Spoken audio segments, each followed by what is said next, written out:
13കാരിയായ ഒരു കുട്ടി ഇങ്ങനെ പ്ലാൻ ചെയ്യണമെന്നുണ്ടെങ്കിൽ there is something wrong with the society. Parenting എന്ന് പറഞ്ഞു കഴിഞ്ഞാൽ നമുക്ക് അങ്ങനെ പേരൻസിനെ മാത്രം നമുക്ക് കുറ്റം പറയാൻ വേണ്ടി പറ്റത്തില്ല. അല്ല, ലോകത്തിൽ ഇന്ന് പറഞ്ഞേക്കുന്ന മനുഷ്യനെ ഇത്രത്തോളം സ്വാധീനിക്കുന്ന വേറൊരു മീഡിയ ഇല്ല. അങ്ങനെ 13 വയസ്സുള്ള ഒരു പെൺകുട്ടി അത്രയും ബോൾഡായി മാറി ഒരു കൊലപാതകം നടത്തുന്ന അവസ്ഥയിലേക്ക് എത്തണമെങ്കിൽ ആ കുട്ടി എത്രത്തോളം പ്രശ്നങ്ങളിൽ പെട്ടിട്ടുണ്ട് എന്നുള്ളത് എൻ്റെ മോളുടെ ജീവിതത്തിലെ ഏറ്റവും വലിയ എനിക്ക് ആ ദിവസങ്ങൾ എൻ്റെ മക്കൾ ഹാൻഡിൽ ചെയ്ത് ഞാനും എൻ്റെ സിസ്റ്ററും അത് ഹാൻഡിൽ ചെയ്തു എന്ന് പറഞ്ഞാൽ അപ്പം എൻ്റെ ചെറുപ്പം മുതലേ പറയുമായിരുന്നു. ജനിക്കുമ്പോൾ എല്ലാവരും തുല്യരാണ്.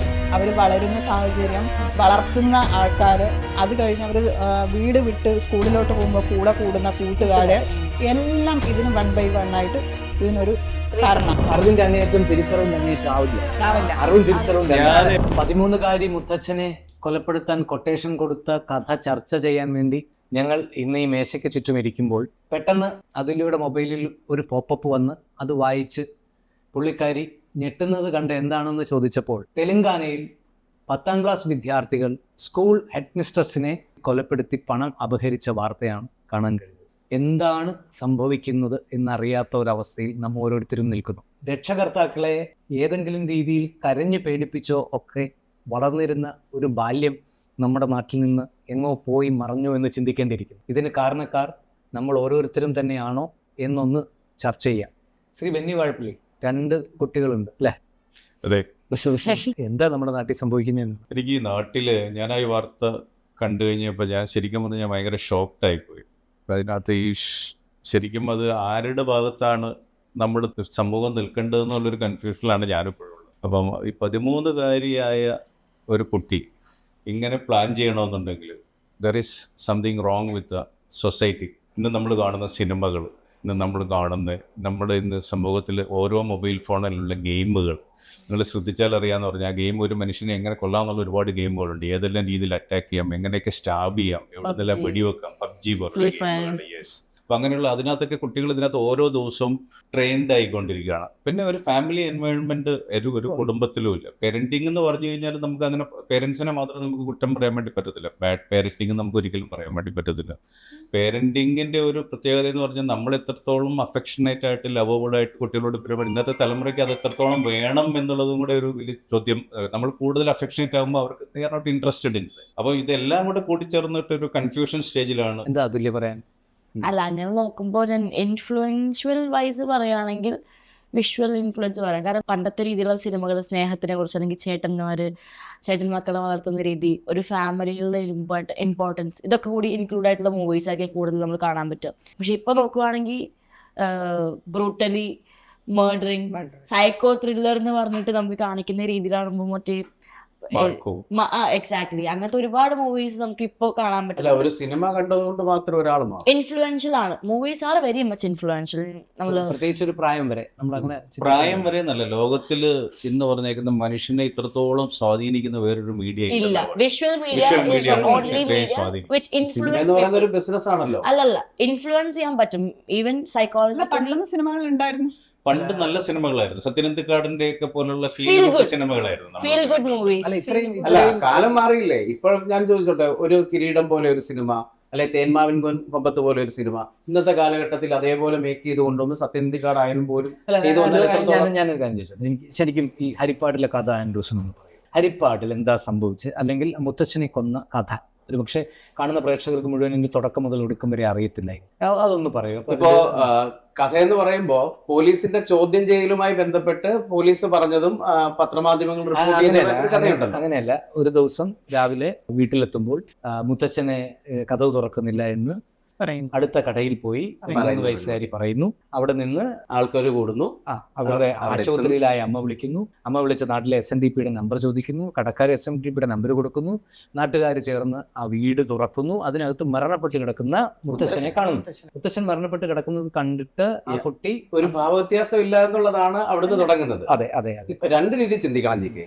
ഇപ്പോ അത് കൂട്ടുകാരെ വിളിച്ചു വരുത്തി കൊലപാതകം ചെയ്തു എന്ന് പറയുമ്പോഴും അങ്ങനെ ഒരു മാനസിക തലത്തിലേക്ക് ആ കുഞ്ഞ് എത്തണമെങ്കിൽ എന്തൊക്കെ പീഡനങ്ങൾ അനുഭവിച്ചിട്ടുണ്ടാവും. അതിനുത്തരവാദി ഇപ്പൊ ഇതിന്റെ ഒരു മൊഴിയിൽ പറയുന്നുണ്ട് മുത്തച്ഛൻ പീഡിപ്പിച്ചു. അത് എത്രത്തോളം വിശ്വസിക്കാൻ പറ്റും എന്നുള്ളത് അതവിടെ നിൽക്കട്ടെ. എങ്കിലും അങ്ങനെ 13 വയസ്സുള്ള ഒരു പെൺകുട്ടി അത്രയും ബോൾഡായി മാറി ഒരു കൊലപാതകം നടത്തുന്ന അവസ്ഥയിലേക്ക് എത്തണമെങ്കിൽ ആ കുട്ടി എത്രത്തോളം ആ ഒരു അവസ്ഥയിലേക്ക് എത്താൻ വേണ്ടി പ്രശ്നങ്ങളിൽ പെട്ടിട്ടുണ്ട് എന്നുള്ളത്. ഇതിനകത്ത് ഒരു കാര്യം പറഞ്ഞു. ഈ കുഞ്ഞിന്റെ അമ്മയുടെ അച്ഛൻ, അതായത് ഈ മുത്തച്ഛൻ, ഈ കുഞ്ഞിനെ ഒറ്റപ്പെടാതിരിക്കാൻ വിളിച്ചുകൊണ്ടൊന്ന് വീട്ടിൽ നിർത്തിയ മുത്തച്ഛനാണ്. മനസ്സിലായില്ലേ?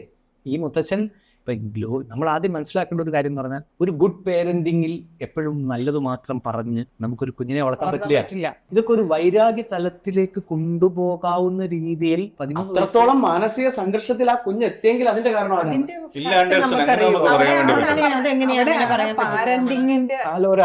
ഒരു മിനിറ്റ്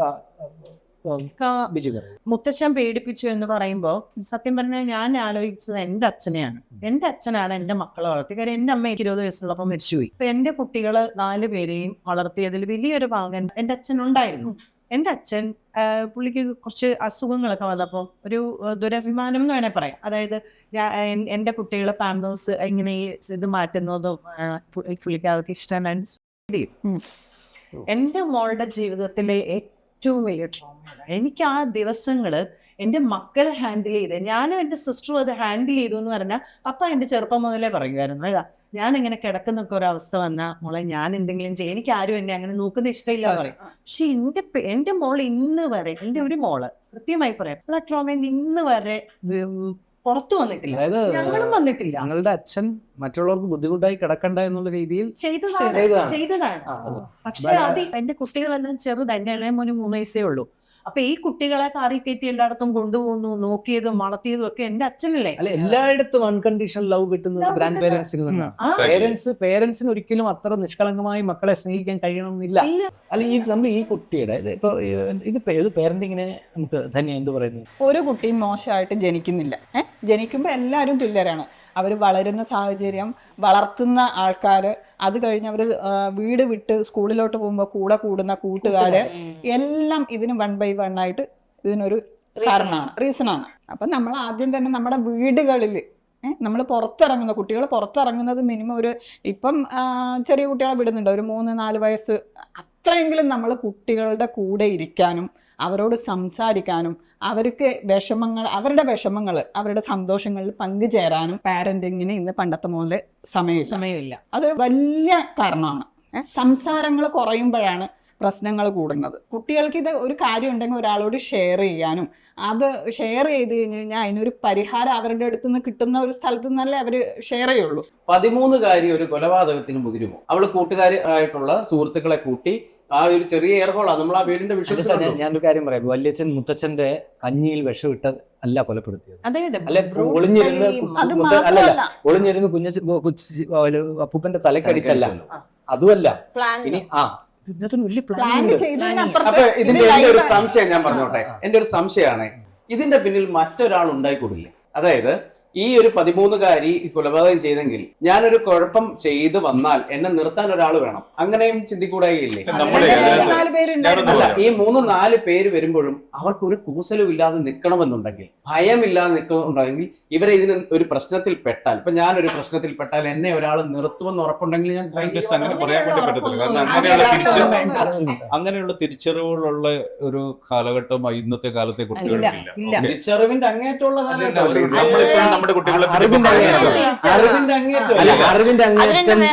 അറിവിന്റെ അങ്ങേറ്റം തിരിച്ചറിവിന്റെ അങ്ങേറ്റം ആവില്ല. അറിവും തിരിച്ചറിവിന്റെ ഞാൻ നമ്മളിപ്പോഴും നമ്മുടെ കുട്ടികളെ പറ്റി പറയുന്നത്, നമുക്ക് അന്ന് പണ്ട് പ്രീ ഡിഗ്രി പഠിക്കുമ്പോ അല്ലെങ്കിൽ ഡിഗ്രിക്ക് പഠിക്കുമ്പോ ഉണ്ടായിരുന്ന വിവേകവും വിവരവുമാണ് ഇന്ന് നമ്മുടെ 4ാം ക്ലാസ്സിലും 5ാം ക്ലാസ്സിലും പഠിക്കുന്ന കുട്ടികൾക്ക്. അപ്പൊ അവരുടെ വിഷ്വൽ മീഡിയയിലും അവരിന്ന് ജീവിക്കുന്ന സാഹചര്യങ്ങളെല്ലാം അവരെ അത്രത്തോളം സ്വാധീനിച്ചിട്ടുണ്ട്. ഓക്കെ, നമ്മളന്നൊരു കൊലപാതകത്തെ പറ്റി ചിന്തിച്ചിട്ട് കേട്ടു. ഞാനൊക്കെ ഒരു 12ാം ക്ലാസ്സിലൊക്കെ പഠിക്കുമ്പോൾ, അന്നത്തെ പ്രീ ഡിഗ്രിക്ക് പഠിക്കുമ്പോഴാണ് ഞങ്ങളുടെ നാട്ടിൽ ആദ്യമായിട്ടൊരു കൊലപാതക വാർത്ത കേൾക്കുന്നത്. ഇന്നെന്ന് പറഞ്ഞാൽ നമ്മൾ പത്രത്തിൽ പറഞ്ഞ് നമുക്ക് ഇഷ്ടം പോലെ കൊലപാതകം, ആ സമൂഹം ആ രീതിയിലേക്ക് മാറി എന്നുള്ളതാണ്. നമ്മൾ പിന്നെ എന്ത് മുതലാണ് പേരന്റിങ്ങിനെ പറ്റി നമ്മൾ സംസാരിക്കാൻ തുടങ്ങിയത്? നമ്മുടെയൊക്കെ ചെറുപ്പകാലഘട്ടത്തിൽ എന്ത് പേരന്റിങ് എന്റെ അമ്മയൊക്കെ പറഞ്ഞു കഴിഞ്ഞാൽ അച്ഛനും അമ്മയും അപ്പുറത്തെ ഇത് പറയുമ്പോ എന്റെ ഒരു വീട്ടിലൊക്കെ ഒരു കാഴ്ച എന്ന് പറയുന്നത്, മുതിർന്നവരുടെ മുന്നിലേക്ക് വരില്ല. 1, 2 ഇവരെ പേടിയാണ്. എവിടുന്ന് വേണേലും അടി കിട്ടാം. ഇപ്പൊ ഞാനൊരു കുസൃതി കാണിച്ചാൽ, ഞാൻ വീട്ടിൽ പറയാതെ കളിക്കാൻ പോയാൽ ഗ്രൗണ്ടിൽ പോയാൽ വീട്ടിൽ അറിയാതെ ഒരു എന്തെങ്കിലും ഒരു കാര്യത്തിൽ അവർക്കറിയാം. അടി കിട്ടും, അല്ല അവർക്കറിയാം അടിക്കും.